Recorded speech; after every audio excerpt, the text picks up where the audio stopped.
అందరికీ నమస్కారం. ఒక క్లారిటీ కోసం ఈ ట్వీట్ పెడుతున్నాను. నేను షూటింగ్ నుంచి ఊరు నుంచి రాగానే వెంటనే హాస్పిటల్కి వెళ్ళాను. అల్లు అర్జున్ ఈ ఇన్సిడెంట్లో, అన్ఫార్చునేట్ ఇన్సిడెంట్లో, ఈ యాక్సిడెంట్లో ఎఫెక్ట్ అయిన ఫ్యామిలీని చూడటానికి, ఫాదర్ని, ఆ బాబు సిస్టర్ని పలకరించాలని అనిపించింది, చూడాలనిపించింది. హ్యుమానిటేరియన్ గ్రౌండ్స్ మీద వెళ్ళాను. పాజిటివ్గా ఉంది. He might recover, there is a very good chances. Let's hope for the best అని, with all the people's blessing and gods and goddesses అని చెప్పేసి భరోసా ఇచ్చి వచ్చాను. I wanted to go and అందరికంటే ఎక్కువ ఎఫెక్ట్ అయింది ఆ ఫ్యామిలీ కాబట్టి ఆ ఫ్యామిలీకి సపోర్ట్ ఇద్దాం అనే మై ఎక్స్టెంట్ సపోర్ట్. పబ్లిసిటీ చేయలేదు కాబట్టి, ఎవరికి తెలియలేదు కాబట్టి ఈ మాట వచ్చింది. అది I just clarified it. Thank you very much once again. నమస్తే. 4 తారీఖు 9:30 ప్రాంతంలో హీరో రావడం జరిగింది. రావడం కారులో వచ్చి థియేటర్లపై సినిమా తీసి మళ్ళీ కారులో వెళ్ళిపోతే పెద్దగా ఇంత ఇబ్బంది జరుగుతుండేనేమో లేదో నాకు తెలియదు.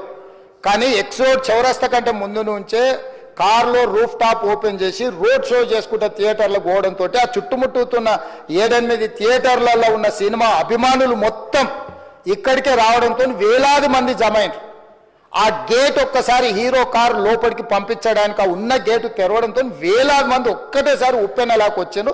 ఆ ఉప్పెనలో చనిపోయిన రేవతి, ఆమె కొడుకు, భార్య, భర్త, కూతురు వాళ్ళు అలాగైపోయి కొడుకు, తల్లి ఒక పక్కన పోయి ఆ జనాల నుంచి తప్పించుకొని టికెట్ చేసుకొని ఆ తొక్కిసలాటలు హీరోను థియేటర్ లోపలికి తీసుకుపోవాలనుకున్న టైంకి అతను బండి మీద రోడ్ షో చేసి దిగేటప్పటికి వేలాది మంది హీరోను కలవడానికి చొచ్చుకొచ్చారు ముందుకు.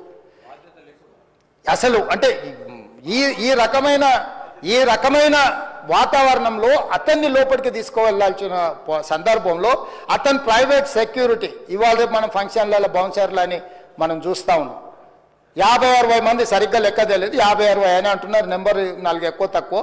ఆ బౌన్సర్లు అందరు మీదికి వచ్చే అందరు అభిమానులను విపరీతంగా అడ్డంగా ఎట్లా పడితే అట్లా తోయడంతో అటు నుంచి అభిమానులు హీరోని చూడాలి, కలవాలని ఒకవైపు నుంచి వాళ్ళని హీరో దగ్గరికే రానియొద్దని ఆయన ప్రైవేట్ సెక్యూరిటీ వెనక్కి నెట్టడం వల్ల ఈ తొక్కిసలాటలో హీరో థియేటర్కి వెళ్ళి లోపలికి వెళ్ళి చూసినాక పోలీసులు ఈ మొత్తం క్రౌడ్ని, ఈ మొత్తం అక్కడ ఉన్న జమైన జనాలను అందరిని కూడా తీస్తే ఒక తల్లి కొడుకు అక్కడ శవాలుగా పడి ఉన్నారు.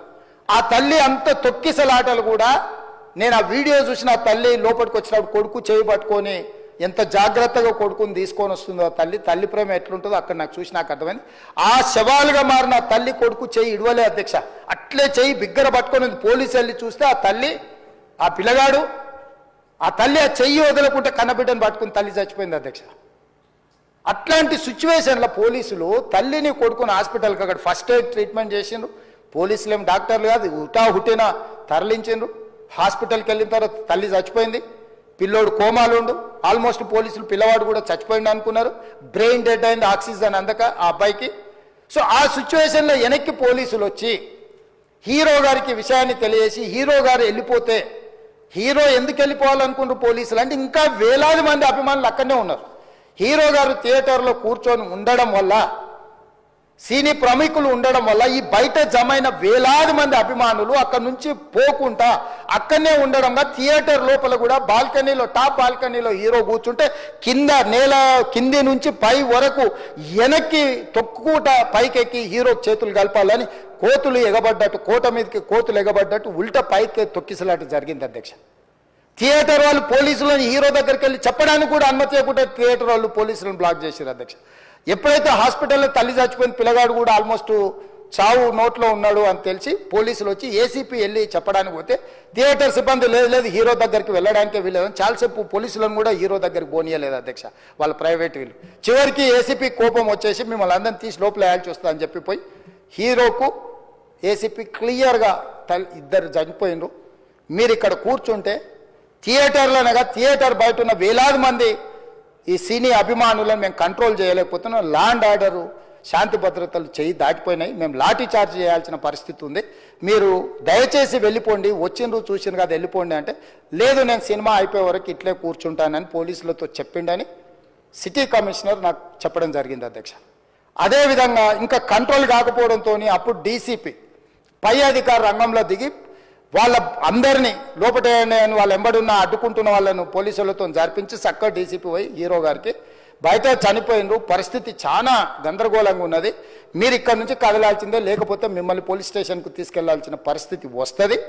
మీరు ఇక్కడ నుంచి కదలాల్సిందే అని బలవంతంగా అతన్ని సినిమా మధ్యలో 12 గంటల సమయంలో, రాత్రి 12 గంటల సమయం అట్టిట్టుగా ఆ సమయంలో అతను తీసుకొచ్చి బండెక్కిస్తే మళ్ళీ అతను రూఫ్ టాప్ ఓపెన్ చేసి మళ్ళీ చేతులు ఊపుకుంటూ రోడ్ షో చేసుకుంటూ, అంటే తల్లి చనిపోయి పిల్లగాడు చావు బతుకుల మధ్యలో ఉన్నాడు, మీరు వెళ్ళండి అని వెనక్కి పంపిస్తే కూడా మళ్ళీ కారులో రూఫ్ టాప్ ఓపెన్ చేసి చేతులు ఊపుకుంటా అభిమానులను సంతోష పెట్టుకుంటా రోడ్ షో చేసుకుంటా అతను వెళ్ళిపోయింది అధ్యక్ష.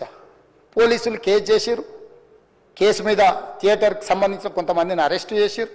అరెస్టు చేసి 10-11 రోజుల తర్వాత పోలీసు హీరో గారింటికి వెళ్ళిండ్రు. మీరు కూడా కేసులో A11 మీ మీద కేసు ఉందని చెప్పడానికి పోలీసులతో దురుసుగా ప్రవర్తించిండు. మీరు ఆ వీడియోలన్నీ కూడా చూసిండ్రు. ఆ పరిస్థితిలో చట్టాన్ని అమలు చేసే పోలీసులు ఆల్రెడీ ప్రాణాలు పోయినాయి. ఒక నిరుపేద తల్లి చనిపోయింది, కొడుకు చావు బతుకుల మధ్యలో ఉన్నాడు. ఆ రోజు కోర్టుల కేసులు కూడా వస్తున్నాయి. కోర్టుకు కూడా మీరు విచారణలు ఏం చేసిండ్రని కోర్టుకు కూడా పోలీసులు జవాబు చెప్పాల్సిన పరిస్థితి ఉండే అధ్యక్ష. దాంతో మాట్లాడితే వాళ్ళు చాలా బాధ్యతారహితంగా సమాధానాలు ఇచ్చారని మా పోలీస్ సిబ్బంది చెప్తున్నారు. దాంతోనే అతన్ని పోలీస్ స్టేషన్ తీసుకెళ్లారు అధ్యక్ష. ఇక్కడి వరకు ఒక హీరో, ఒక థియేటర్లో జరిగిన సంఘటనలు, వీటన్నిటి నేపథ్యంలో పోలీసులు వాళ్ళ విధి నిర్వహణ నిర్వహించారు అధ్యక్ష.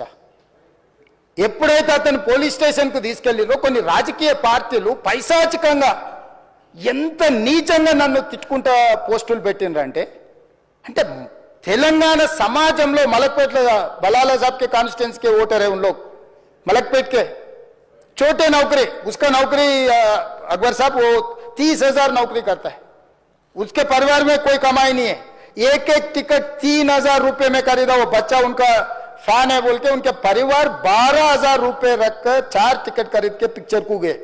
30,000 महीने को कमाने वाले నెలకు 30,000 జీతంతో పనిచేసి ఒక ప్రైవేటు చిన్న దాంట్లో ఉద్యోగం చేసుకునే తండ్రి తన కొడుకు ఆయన అభిమానాన్ని కుటుంబము 12,000 రూపాయలు 3,000కు ఒక టికెట్ 12,000 రూపాయలు పెట్టి సినిమా థియేటర్కి వెళ్తే థియేటర్లో చనిపోతే చనిపోయిన 11వ రోజు వరకు వీళ్ళు ఎవరు హీరో గాని ప్రొడ్యూసర్ గాని ఎవరు గాని ఆ కుటుంబాన్ని చనిపోయిన కుటుంబాన్ని గాని హాస్పిటల్లో చావు బతుకుల మధ్యలో ఉన్న పిల్లవాడిని పరామర్శించడానికి కూడా పోలేదు అధ్యక్ష। ఇది ఏ రకమైన మానవత్వం అధ్యక్ష నాకు అర్థం కాలే। ఇలాంటి మానవత్వం లేకుండా వ్యవహరించిన వాళ్ళను పోలీసులు విధి నిర్వహణలో భాగంగా పోలీస్ స్టేషన్కు తీసుకెళ్తే ఒక ఆయన ట్విట్టర్లో పెడతాడు అడ్డగోలుగా 10 ఏళ్ళు మంత్రి చేసి ఉద్యమాలు చేసినామని చెప్పుకునేటోళ్ళు ఉద్యమాల సమయంలో సినిమా షూటింగ్లో జరగొద్దని దాడులు చేసిన వ్యక్తులు ఇయాల అతను భగవత్ స్వరూపుడు, అసలు అతన్ని పోలీసులు ముట్టుకుంటారా? అసలు ఈ రాష్ట్రం ఏమైపోతుంది? రాష్ట్రం ఉంటుందా? ఈ రకంగా రాజకీయ పార్టీలు అధ్యక్ష రాజకీయ పార్టీలు ప్రజాప్రతినిధులుగా చనిపోయిన ప్రాణాల విలువ లేకుండా చావుకు కారణమైన ప్రత్యక్షంగా పరోక్షంగా అయిన వాళ్ళని పోలీస్ స్టేషన్కు విచారించడానికి పిలిస్తే కూడా అది కూడా తప్పుపట్టి ప్రభుత్వాన్ని బద్నాం చేయాలి, ముఖ్యమంత్రిని తిట్టాలని ఎంత నీచమైన భాష వాడింది అధ్యక్ష। యూట్యూబ్లలో మీరు చూడండి, నాకేముంటుంది అధ్యక్ష ఏంది ఆ సినిమాకు స్పెషల్ రిలాక్సేషన్స్ ఇచ్చి ఇవాళ సినిమా ఏదైతే వ్యాపారం చేసిందో సినీ పరిశ్రమను ప్రోత్సహించాలని మొదటి వారం అత్యధికంగా సినిమా ధరలతో టికెట్లు అమ్ముకోవడానికి, స్పెషల్ షోలు వేసుకోవడానికి, బెనిఫిట్ షోలు వేసుకోవడానికి ప్రత్యేకమైన అనుమతులు ఇచ్చింది నా ప్రభుత్వమే కదా, మా ప్రభుత్వమే అధ్యక్ష। సినీ పరిశ్రమను ప్రోత్సహించాలనే మా విధానం। ప్రోత్సహించే క్రమంలో తెలంగాణ ప్రజల ప్రాణాలను తీసుకోమనే ప్రాణాలు తీసుకుంటే కూడా వాళ్ళని ఏమనొద్దానంటే మీరు లా చేయండి అధ్యక్ష। మరి స్టేట్కు లా అథారిటీ ఉందో లేదో నాకు తెలియదు కానీ star film star super stars are political stars is having some special privilege if they murdered anyone also we need not to prosecute or otherwise we need not to book any case against these personalities అని మనం మీరు చట్టం చేస్తా అంటే సినీ ప్రముఖులకు కానీ రాజకీయ ప్రముఖులకు కానీ స్టార్లని ఫీల్ అయ్యే వాళ్ళ పట్ల ప్రత్యేకమైన చట్టం ఉంటుంది, వాళ్ళ మీద కేసులు పెట్టొద్దని మీరు ఏమైనా చట్టం చేస్తే ఆ చట్టం అమలు చేస్తాం అధ్యక్ష।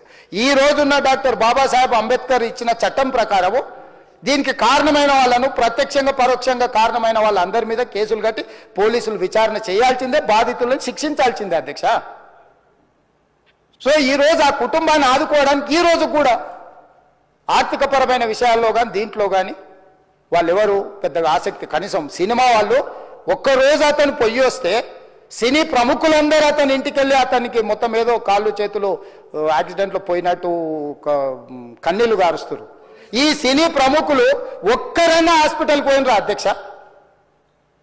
నేను సూటిగా తమ ద్వారా సినీ ప్రముఖులను నేను అడుగుతున్నా అధ్యక్ష. తల్లి చనిపోయి 9 సంవత్సరాల పిల్లగాడు బ్రెయిన్ డెడ్ అయ్యి ఆక్సిజన్ అందక 20 రోజుల నుంచి హాస్పిటల్లా కోమాలో ఉంటే ఈ సినీ ప్రముఖులు ఒక్క రోజు కోసం పోలీస్ స్టేషన్ పోయిన ఇంటికాడ క్యూ కట్టి ప్రభుత్వాన్ని తిడుతున్నారు, నన్ను తిడుతున్నారు, అతన్ని పరామర్శిస్తున్నారు. ఏమైంది అధ్యక్ష? అతను కాలు పోయిందా, కన్ను పోయిందా, చేయి పోయిందా, ఏమైనా కిడ్నీలు దెబ్బతిన్నా, ఏమైంది? అతన్ని ఇంతమంది సినీ ప్రముఖులు పరామర్శించారు, కలిసిండ్రు, అభినందించారు. కానీ ఆ పిల్లగాన్ని కనీసమన్నా పరామర్శించడానికి సినీ ప్రముఖులు ముందుకు రాలేదంటే సినిమా ఇండస్ట్రీలో ఉన్న ప్రముఖులు ఏం ఆలోచన చేస్తుండ్రో, ఏం కోరుకుంటుండ్రో నాకైతే తెలియదు. 100% जो भी अकबरुद्दीन ओवैसी साहब ने जो मुद्दा उठाए, वो मुद्दा के लिए मैं ये बात कह रहा हूं, सचमुच बोल रहा हूं, ये शर्म की बात है. 20 दिन के बाद भी इतने 1 दिन के लिए उनको पुलिस स्टेशन को लेकर गए तो हाईकोर्ट भी इमीडिएट अजर्नमेंट मोशन, लंच मोशन ले लिए, उनका बेल भी दे दिए, सब कुछ. आधी रात को 11-12 बजे अपने लोग बोल रहे थे जेल का दरवाजा खोलो, 12 बजे उनको छोड़ो. अरे भाई कहां है प्रोविजन? कहां से छोड़ू मैं? कोई मेरा घर का मामला नहीं है. मेरा घर का मामला है तो मेरा गेट निकाल के आने वाले जाने वाले को मैं बोल सकता हूं. जेल का दरवाजा मेरा हाथ में नहीं है, कानून के हिसाब से चलाने का है मेरे को. रात 12 बजे अरे वो फिल्म स्टार है उसको छोड़ दो. भाई अगला दिन मैं रहे तो ना फिल्म स्टार को छोड़ने के लिए. अगर आधी रात को 12 बजे किसी को जेल से छोड़ने का कोई लॉ है तो बोलो, मैं भी लागू करता हूं. तो इसीलिए ये इतने फिल्म स्टार कोई भी दवाखाना तक नहीं गया, छोटे बच्चे को नहीं देखा अकबर साहब. ये अफसोस की बात है, शर्म की बात है. सचमुच बोल रहा हूं मैं. अगर मैं वहां पर जाके देखने के लिए मैं पूरा स्टाफ और मेडिकल एंड हेल्थ सेक्रेटरी, मेरे कमिश्नर, सब टीम को मैं डिप्लॉय कर दी. सीता और अपने कमीशन चेयरपर्सन सब लोगों को वहां भेज के मैं continuously I am monitoring that boy health condition. So ये कैसे कहां जा रहे हैं हम लोग? भाई उन लोगों को जिम्मेदारी दी नहीं है, हम समझ भी सकते है नहीं है वो बात अलग है. मगर कुछ पॉलिटिकल पार्टीज 10-10, 20-20 साल जो रिप्रेजेंट किए, मंत्री किए, वो लोग मुझे गाली दे रहे हैं. उसके ऊपर कैसा केस लगाते हैं? वो मेरा दोस्त है. भाई आपके लिए, आपके दोस्त के लिए कोई नया कानून बनाना है तो बनाओ, देखेंगे. अरे आपके दोस्त रहे तो 12 खून माफ है क्या? मेरा भाई के लिए भी माफ नहीं है, आपके लिए कहां से माफ करूं मैं? मेरा परिवार के लिए भी कोई नया कानून नहीं है. स्पीकर साहब, मैं ये कुर्सी में बैठा हूं, जो कानून है डॉक्टर बाबा साहब अंबेडकर जी ने जो कानून दिया, कानून के हिसाब से हम सरकार चलाएंगे. जो अकबर साहब ने जो बात दिखा, कुछ प्राइवेट डिस्कशन से, कुछ पब्लिक विजुअल से. जो पब्लिक विजुअल्स में वो वापस जाते वक्त भी हाथ हिलाया, रोड शो किए, आने से पहले किए, जाने से समय पर किए, पुलिस वाले भी उसको जल्दी जाने के लिए कोशिश प्रेशर किए, सब कुछ सच है. मगर उनको तो बेल मिल गए. अभी कानून तो हम मानना ही पड़ता. तो ये हकीकत है, सचमुच है, मगर ये अफसोस की बात है. मैं फिल्म इंडस्ट्री जो बड़ा लोग है, मैं उन लोगों से गुजारिश करता हूं, इनह्यूमन नहीं रहना. आप बिजनेस कर लो, आप पिक्चर निकालो, पैसे कमाओ, सरकार से इंसेंटिव्स ले लो, सब्सिडीज ले लो, स्पेशल प्रिविलेज शूटिंग के लिए जो होना है वो मांगो. मगर किसी का हत्या होने के बाद, किसी का जान चलाने के बचाने के बाद, किसी का जान लेने के बाद आज स्पेशल प्रिविलेज मांगे तो ये सरकार में नहीं मिलने वाले. मैं जब तक मैं कुर्सी में रहता हूं तब तक नहीं देता हूं. मेरा जिम्मेदारी तेलंगाना आम जनता का जान बचाने का मेरा जिम्मेदारी है. उन लोगों के लिए कोई भी तकलीफ दिए, उन लोगों को कांग्रेस सरकार ने, मेरे सरकार ने छोड़ने वाला नहीं है.